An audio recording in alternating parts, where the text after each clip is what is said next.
So here's a piece of wood.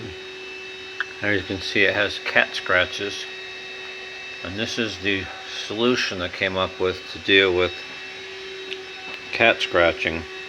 I got this mesh. It's a plastic mesh.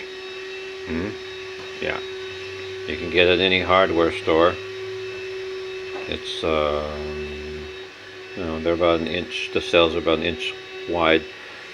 So what I did was I put tacks, and you just assemble it like this.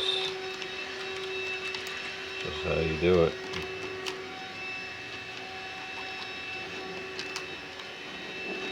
Okay, and then you attach it like this.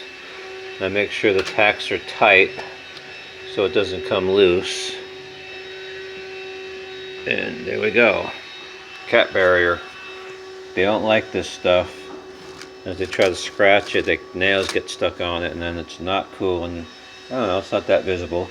You'd probably get some that's transparent or a brown color, I don't know, but this is my cheap solution to cat scratching on wood. There you go.